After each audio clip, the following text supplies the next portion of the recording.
Good afternoon, everybody. It's that time again, and I've had a um, very thought-provoking week in regards to how much genealogy I'm doing and how I get side sidetracked into things that I want to know more about myself. And so I had noticed, and this is one of, and I really haven't talked. I talked a little bit about cemeteries, but there's another place you can find really good information is obituaries.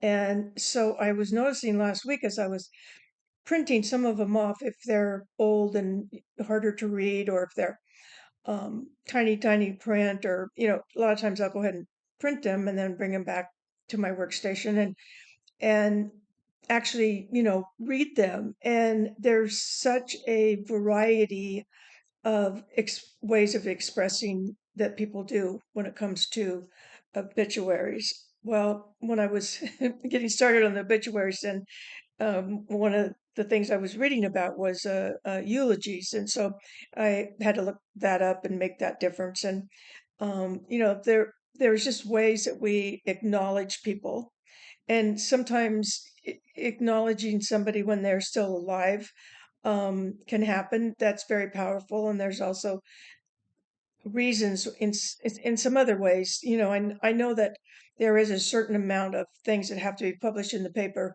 and now the papers are kind of going away, so it's going to get real interesting here soon. But you just see so many different varieties. And so I want to read one, and it's not a long one, but I want to read a short one to you. And in your mind, let's think about who I might have been reading about. Um, so it's December 16th. It's with inexpressible grief that I have to announce to you the death of a great and good man. He died last evening between 10 and 11 o'clock after a short illness of about 24 hours. His disorder was an inflammatized sore throat. Is a little bit it's a little bit old piece of paper, which proceeded. So this sore throat proceeded from a cold of which he made but little complaint on Friday. On Saturday morning, about 2 o'clock, he became iller. So the Dr.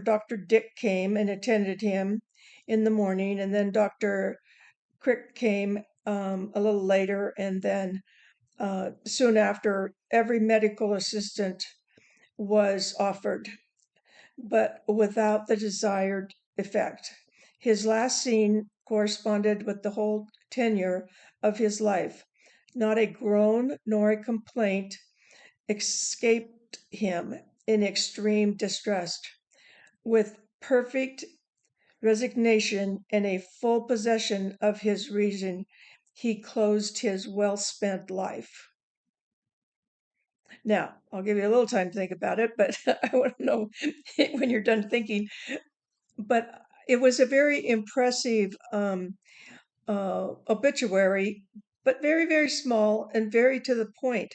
But this was written for George Washington, and so it was very interesting to me. Now they wrote a little other thing to that they went out to the military group of his, and then there was also another brief little article about to wear the black band on your arms and how they were going to cover the black pews in the church, and some direction there. But what I read to you, and even the fact that he had a sore throat basically, and then he died.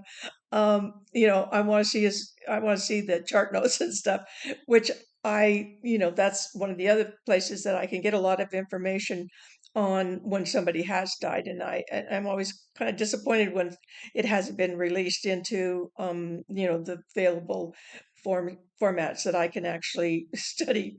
And, but I thought that was interesting to start when I had to think about it. And so then the obituaries, and then the eulogy is the expression usually before the person, well, not necessarily before, but at their funeral, there's eulogy is given. But then there's also these very, very pleasant things that people do in remembrance of the person before they die to acknowledge them. Now, I want to read another little thing to you that, is near and dear to my heart. And this was something that we did when my mother turned 80. Now, by the time she was 80, most of her friends had already passed. Her husband had gone for a long time, and she had girlfriends, and their husbands died, and then they died. And it was getting down to it was just mom. And so when we talk about it, she did not want a funeral. Everything was arranged. Everything was, she was mad at the cemetery people for a while because they had put her name in the right place, and they don't put the name there till you really actually die. And so we would laugh about that. But she was a very, very pleasant, wonderful person. So this was something though, and we wrote it. The family wrote this, and we did it on her 80th birthday. And so I'd like to read it to you. Kelso woman honored with 80 roses on birthday.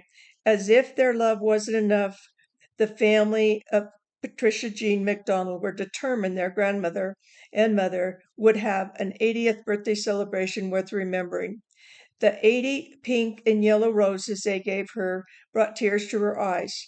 Patricia celebrated her birthday with family and friends February 25th during it was a surprise, open house in Castle Rock at the home of her daughter and son-in-law, Nancy and Larry Calhoun. Patricia was born February 24th, 1926 in Vancouver. Her family moved to Kelso when she was a young child. A widow, she retired in 1982 from the Kelso School District. She had been a cafeteria worker and bake breads and make pizzas for, hundreds of these kids, and everybody loved her dearly. She enjoyed she enjoys her monthly class luncheon, but it was getting down to there was only a few of them left to go for the luncheon, as well as the get-togethers of retired Kelso cafeteria workers. And one of the things I remember about mom's last class reunion, there were so few people. It was at the country club. She got all dolled up and she went, and then she was supposed she had her cell phone. She was supposed to call me to come pick her up. And so when I went to pick her up, it was like she was the only person standing out there in the parking lot. By the time I just drove that short distance, there was so few of them. But, she continued to do that. Over the years, Patricia has been active in the Beta Sigma Phi sorority, which they did just a lot of fundraising and really made good civic um, group activities. As a member of the group, she began making baby Afghans for a local new parents program. Since that time, she had made more than 500 blankets, with some going to Peace Health and some St. Vincent's and OHSU hospitals in Portland. And those blankets, they were infant size, and they were colorful and layered. And of course, by then she wasn't able to really go around and always give them, and so she'd give them to me, and that people would be stopping me in the elevators, and the nurse and everybody would be so excited about these beautiful Afghans. And she, on her retirement and her Social Security, she would buy that yarn and sit and watch her shows and make those blankets. She is working on youth-size blankets for the local hospice Cedars Children's Grief Support Program, right, as we were doing that, uh, making this arrangement. Patricia likes visiting the Saturday markets when they are in season and when not, caring for friends and family. She can be found reading, watching birds, and enjoying the bounty of flowers in her backyard. And she was very contented. Now, this was on her 80th birthday, and she died when she was 85. And so there was those additional years, but this came out of the newspaper, so she got to read it. There's a perfect, there was a picture of her with her roses, and it's a small town, a small newspaper type family connection, but I know it meant a lot. I can't imagine how much it meant to her, really, to be like honored and acknowledged. Her raspberry jam and homemade bread are favorites among the family members, which includes her children, the Calhouns, Marcia McDonald in Portland, Dan and Linda McDonald of Longview, 7 grandchildren, 13 great-grandchildren, and 5 great-great-grandchildren. And so genealogy-wise, also though, this is a document that, even if this wasn't my mother, I could scan through here and figure out, you know, she wasn't born in Longview, Kelso area, and she came from Vancouver, so I could, I can backtrack. Now, the obituaries that can look like this also in that area, will a lot of times list even more names, but she listed her kids and her grandkids, and she didn't list the names of the great grandkids, but um, there's something you can glean from obituaries. And so this last week I was kind of just, I don't know, I was intrigued by the ones that I'd go print them out so I can put them on Ancestry eventually. But um, some of them were so sweet and so loving and so, like they're poetic almost, and some were a little funny sometimes. And um, but I think that there was something I read, but it was funny because I thought my mother, I thought this was original, but I call her every day. I worked in Portland and she was in Longview. And so I'd call her and talk. And she said, well, I read the paper and I looked in the obituary and I wasn't in there. So I must be good to go. And that was always one of the jokes that we had between ourselves, is if we found ourselves in the obituary, we better watch out. But I guess that's actually, a lot of people have that, that same feeling about it. So there was, then other things started coming up to me. So one of the things that I experienced when I was actually, it would have been, it seems like a long time ago, but it seems like yesterday also. but but I was in Mexico. We were visiting the boys' dad's parents were living in San Miguel de Allende, which was kind of a expatriate place for artists and writers to go, and it was outside of Mexico City.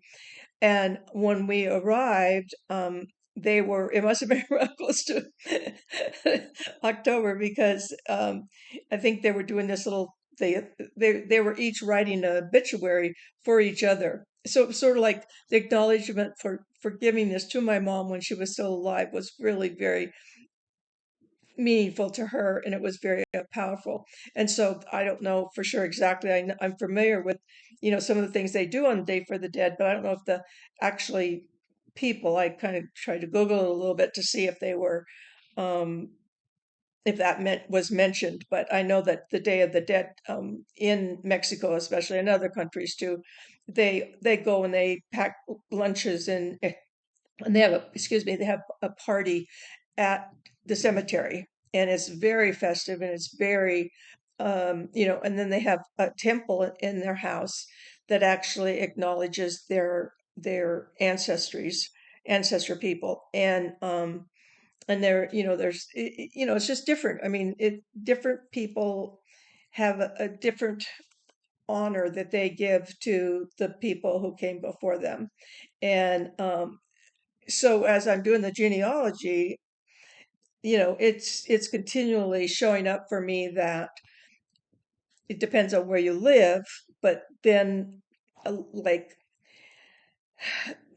and I haven't said this out loud. I don't know if I've ever even told anybody how upsetting it kind of is to me. And there's nothing, but there may be something that I can do about it. But so, I've been working on the Allnuts for a while, and they had the 11 kids, which my grandfather was the youngest. And it was up in Hamilton. And so I wanted to go and see their grave. I wanted to go to the cemetery and see them there, And so I went the first time, couldn't find him. Second time, I actually ended up calling. I found a phone number, and I called the caretaker, and he said, well, I'll be there in about an hour, and then come and I'll help you. And so he got out all these big books and all the, I mean, back to day one of the cemetery. And he found them in the book, but they don't have a headstone. And so we had to walk out and kind of find where the other people were and see the patch of grass where they were buried. And if you have 11 kids, it seemed like somebody would have put a little rose stick or something in the ground, and that's just me. You have to kind of, I know my grandmother was Jehovah's Witness, and she didn't want any headstone or anything. And then my mom waited till after she was gone, and then she got her just a rose, and it's just a beautiful rose, and it just sits there in a place so that my mother could honor her mother, even though grandma probably would have had a fit. So but it does become, and maybe that's why the week was the kind of week I had. It was not completely off, but I just kept getting kind of side kind of sidetracked. And when the pandemic started, and Lisa and I, my girlfriend down in New Mexico, I called her from, I think I was living in Boise at the time, and we took a challenge, agreed to a challenge that we would write every day for 365 days. And it didn't matter what we wrote, and you weren't going to be scolded, or nobody was going to say anything about your punctuation or your capital letters or whatever. And I was talking to her today, in fact, about that. And, but we did that every single day. So I've been doing these videos about it once a week. And and so I'm always kind of they're kind of always in the back of my mind, like what would somebody want to hear about in regards to the genealogy aspect of, like I'm becoming the storyteller, and I'm willing to tell these stories, and all the stories I can, if other people want to tell me stories that I can share with other people. I feel like storytelling is really, really important. But sometimes, as a listener also, I listen, and then I kind of I respond in some direction based on what other people are saying. And so it's a little bit different doing the videos, because I know you're out there somewhere, but I don't know exactly, so I try to include some of the things that have worked for me, and some of the things that I find it the most enjoyable. And I love the history, and I'm always being silly and looking up things constantly. And but to me, it's still, I like the feeling of the story aspect of it, because then they become more alive. There were people living their lives, and you don't really necessarily um think about that when you're doing genealogy. Sometimes when you have to do the birthday, the census, and there are certain things that you can, document and prove your research. And so it's really valid and necessary, and I love that part too. I mean, that's the other part of my week that was so crazy. but I still, I really enjoy this, telling the stories about um my experiences, my family, my um kind of my life, my involvement in doing genealogy, and having it come to life. So the other um, the other thing that came came up was, and I think last week when I did my video, I was a little, yeah, I had the little pieces of paper, and I was opening up to see which family I was going to work on. And all week long, I kept, I was doing it, but I was doing really hardcore genealogy, work. I was really focused in on it, and so I never really came up with, like, well, what's my video gonna be about? And and so it was really interesting. So I woke up this morning, and I had a headache last night before I went to bed, and I don't get headaches. I mean, never, never. And I thought, oh, what are you just stressing out because you haven't figured out? I have this whole table full of directions I can go with the genealogy and make the videos. And there had been this picture of a tombstone, and it really beautiful, ornate, tall stone, and there was a picture on it, and of the stone, and then at the top it said Benjamin F. Strange.